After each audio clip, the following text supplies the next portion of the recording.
Greetings, and welcome to the Rumble Inc. First Quarter 2024 Earnings Conference Call. At this time, all participants are in a listen-only mode. A brief question-and-answer session will follow the formal presentation. If anyone should require operator assistance during the conference, please press star 0 on your telephone keypad. As a reminder, this conference is being recorded. It is now my pleasure to introduce your host, Shannon Devine, Investor Relations. Thank you. You may begin. Thank you, Operator. I'm here today with Chris Pavlovski, Founder, Chairman, and CEO of Rumble, Brandon Alexandrov, the CFO, and Tyler Hughes, the COO. A press release detailing our first quarter 2024 results was released today and available on the Investor Relations section of our company website. Before we begin the formal presentation, I would like to remind everyone that statements made on the call and webcast may include predictions, estimates, or other information that might be considered forward-looking. All forward-looking statements are made only as of the date of this webcast and should be considered in conjunction with the cautionary statements in our earnings release and the factors included in our filings with the SEC. Future company updates will be available via press release and company updates via the company's identified social media channels. I will now turn the call over to Rumble's Founder, Chairman, and CEO, Chris Pavlovski. Thank you, Shannon. Though it hasn't been long since our last update, I would like to reiterate the major achievements of our first quarter, led by the public launch of Rumble Cloud and Rumble Studio. While both products are still in their very early innings, we are highly encouraged by their market reception. For Rumble Cloud, we launched our initial cloud computing offering and successfully secured 2 key strategic partnerships, ACP Creative IT and Kinshift, to help augment and deliver our initial suite of products for the mid-market and enterprise segments. While we recognize that sales cycles can extend to several months due to the mission-critical nature of cloud services, we have seen great receptivity to our value proposition, which addresses some of the major pain points in the cloud market, including security and unpredictable costs. As a result, we have been able to successfully generate and advance many sales conversations with mid-market and enterprise customers. As we advance sales cycles, we will continue to augment our offering based on the feedback we receive from customers, which will extend our addressable market and accelerate our ability to capture a larger share. For Rumble Cloud, we expect to see meaningful results during the back half of 2024. Now turning to Rumble Studio, which has seen tremendous early results with over 2,000 creators adopting the product. These creators include Tucker Carlson, Megyn Kelly, Glenn Greenwald, Dave Rubin, and Donald Trump Jr., just to name a few. The Studio is the new cockpit for our creators where they can simplify their live streaming experience by easily streaming video to multiple platforms, inviting guests, and engaging with their audiences. Most importantly, Rumble Studio will be a new scalable vehicle for creators to monetize their live content through our patent-pending technology to facilitate host-read advertising through the platform.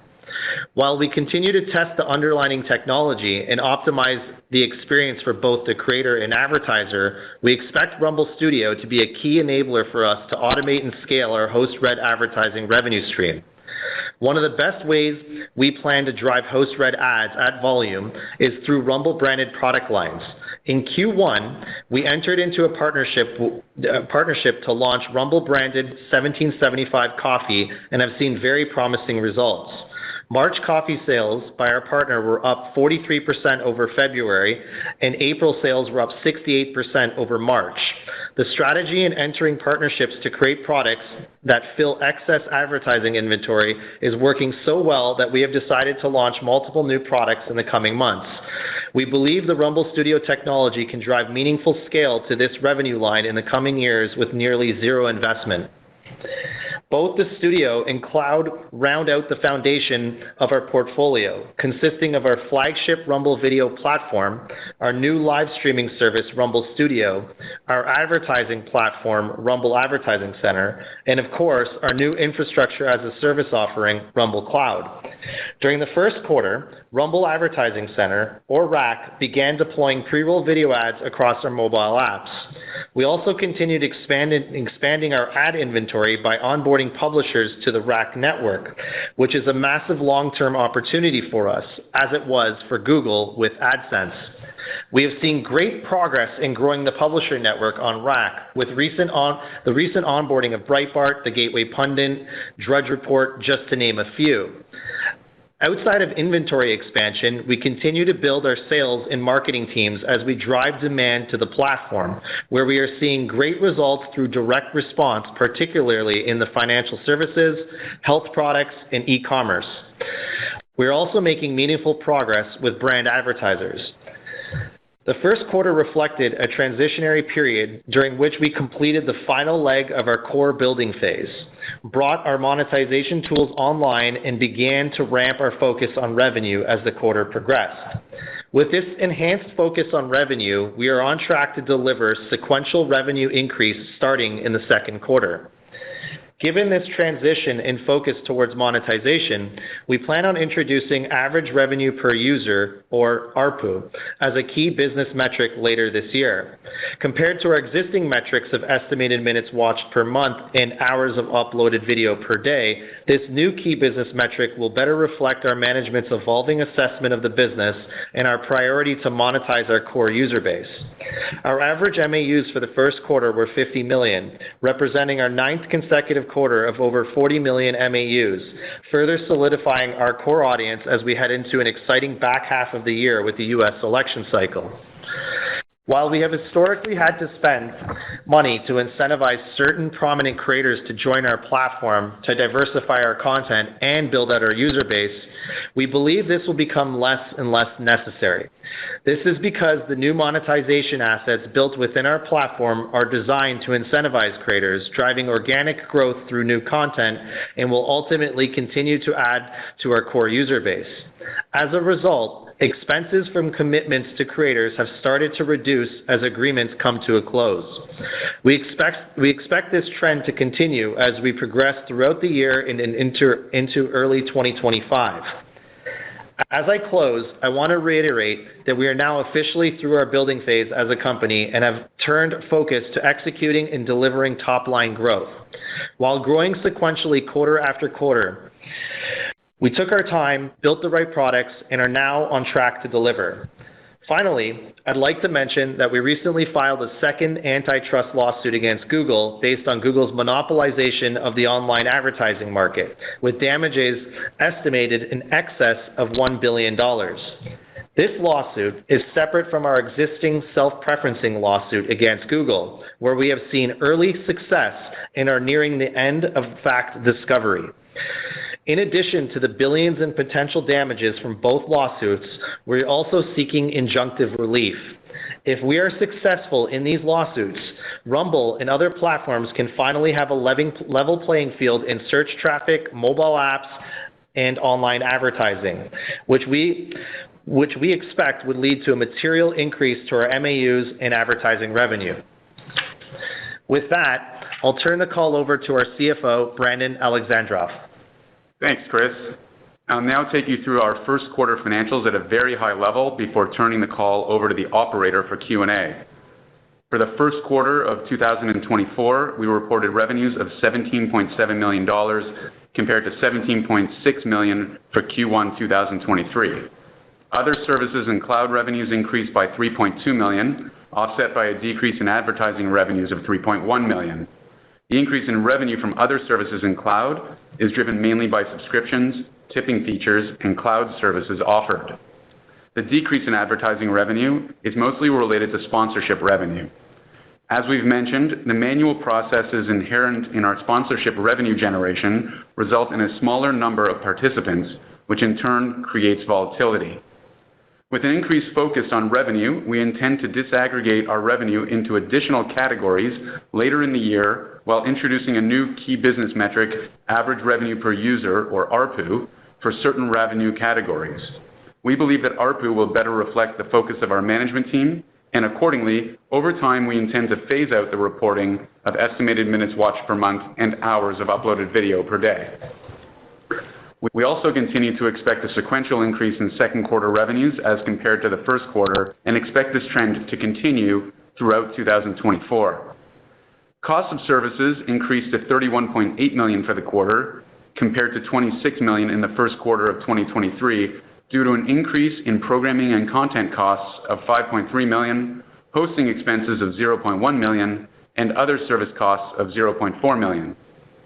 Moving to our cash position, we ended the first quarter of 2024 with $183.8 million in cash equivalents, and marketable securities, compared to $219.5 million as of December 31st, 2023. And as of March 31st, 2024, our programming and content agreements had a minimum contractual cash commitment of $76 million, down from $106 million at December 31st, 2023. We maintain sufficient cash to meet our ongoing capital needs.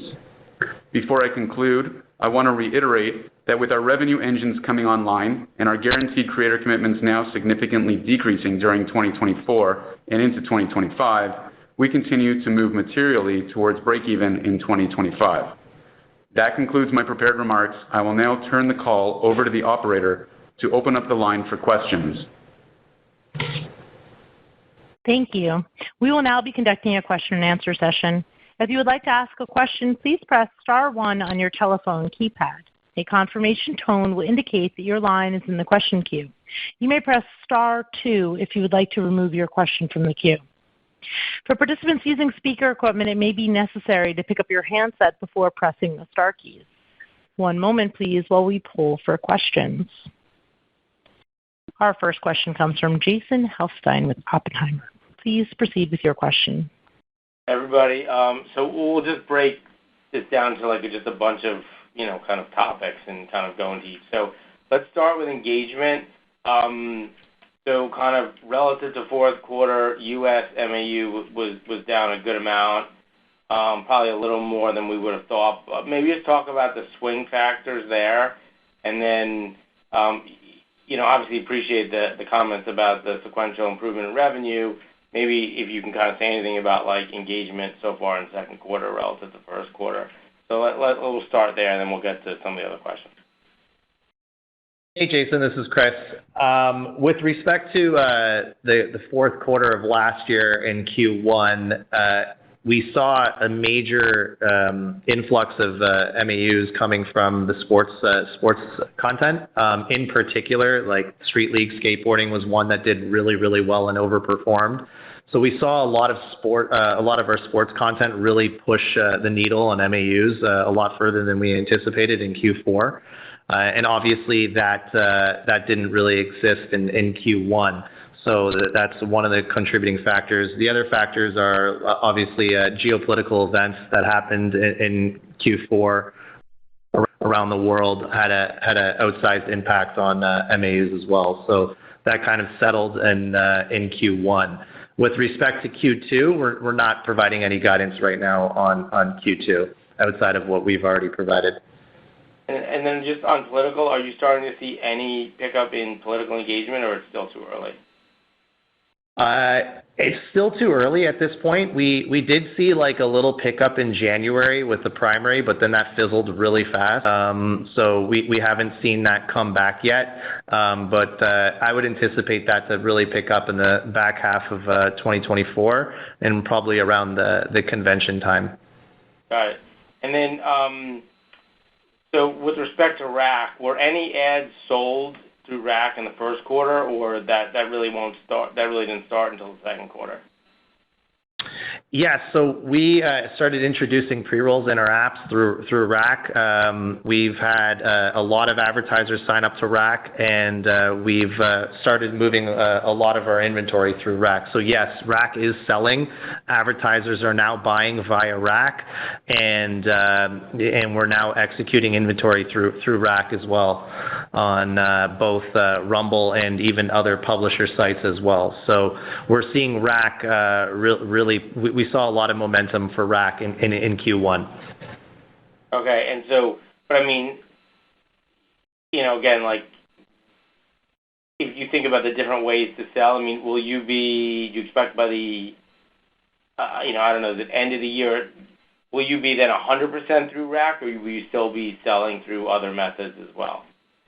By the end of the year, we think, I hope to be 100% selling through, or 95% plus selling through Rack, within the next quarter or two, for sure. We want to move all of our host-read advertising through Rack, and when it comes to programmatic, we've moved a lot of it already through Rack. And just to kind of give a little bit of insight on Rack, we saw growth sequentially both in January, February, and March as well. Okay, and what was the offsetting factor? Because obviously the UCAN revenue was down sequentially. So what was, if Rack was up, what was down? Well, we just introduced the pre-rolls starting in, I think it was depending on the device, it was throughout the quarter. So as we started introducing, we started to see growth in Rack. Obviously, it's coming off a smaller baseline, but we're seeing the growth there. Okay, and then on other services and cloud revenue, that was basically flat sequentially, but you talked about some new deals and kind of momentum. Is there any offsetting factors in that line if we think about the first quarter versus the fourth quarter? And then just I guess how should we think about kind of growth in that line from here for the rest of the year? With respect to cloud, we launched it, I think, in the last final weeks of the quarter, so we're not going to be able to provide any reasonable guidance on that because it was launched in the last couple of weeks of the quarter. Okay. And then just specifically the comment about, maybe Brandon, if you want to answer this. So the comment move materially towards break even in 25. There's just been some questions on let's be a little more specific. Are we talking about EBITDA? Are we talking about net income? Are we talking about free cash flow? So which metric are you talking about? And then it sounds like you're saying at some point in 25, i.e. a given quarter in 25, but not for all of 25. So if you could just maybe clarify those 2 points. Yeah, so we're not giving specific definition of that at this stage, and we'll continue to refine exactly what that definition is. But obviously, it's related to cash and the fact that our revenue engines are starting to kick in, and our creator commitment expenses are starting to close out, and that's where we start heading towards break even. But we're not giving a specific definition of what that is, and we're also not giving guidance at this stage on which quarter in particular. However, we have discussed the fact that these creator commitments have about a 12 to 36 month time frame on them, but they're mostly in the shorter range of that. So we should expect this to start happening in the mid to back half of next year. And then just maybe lastly on the kind of content engagement side, I mean, Chris, what are you most excited about in the second quarter? Yeah, so there's a few different things that we're looking at right now. Obviously, the election cycle kicking off at the GOP convention, we feel like we're going to be a big part of that going forward for the end of the year.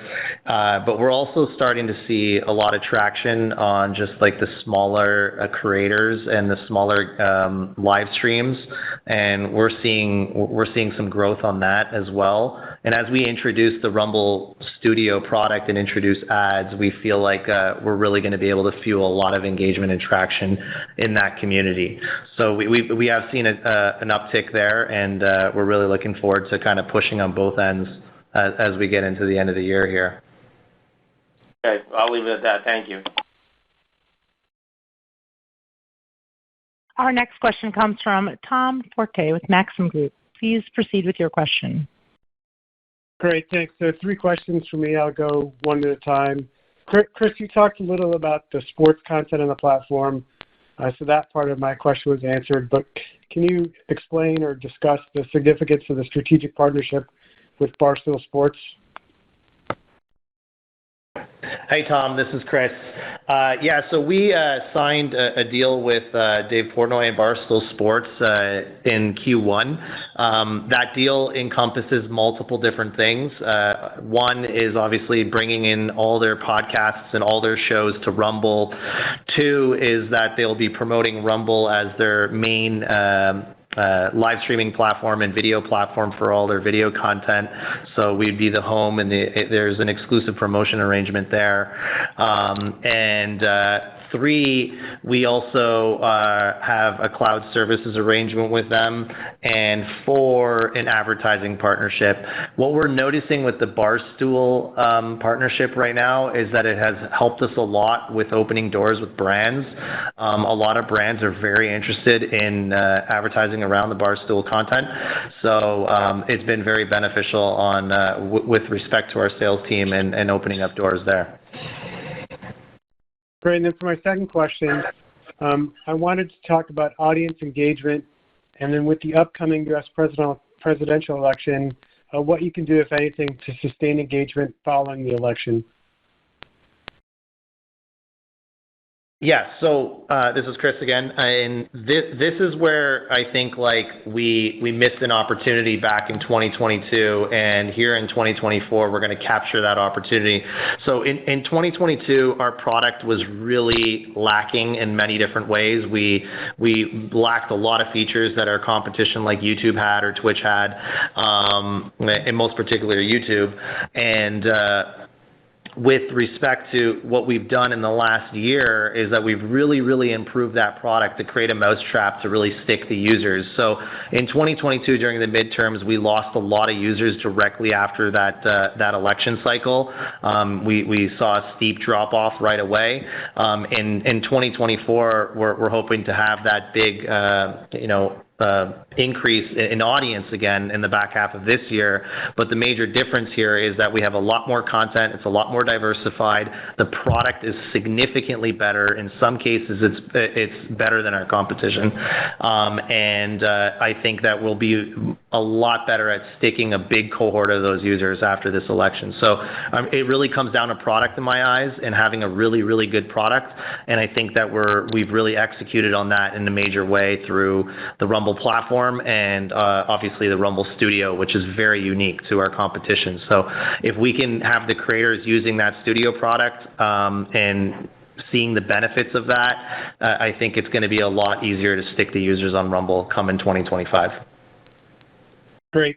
And then last question for me, and thanks again for taking my questions. You've talked from time to time about upgrading your user interfaces. So I was hoping you can give your current thoughts on your user interfaces for web, mobile app, and smart TV apps. Yeah, so we've made some huge improvements. We just redid the dashboard here about a week ago, and another iteration of the design of the mobile apps that just hit as well. So we've made massive progress on this, both on OTT, mobile, and desktop. I think that our UI now is at a point where we don't receive complaints anymore. So it's really at a point where we can really help the platform and stick the users. Great. Thanks for taking my questions. Thank you, Tom. We have now reached the end of our question and answer session. This concludes today's teleconference. You may disconnect your lines at this time. Thank you for your participation.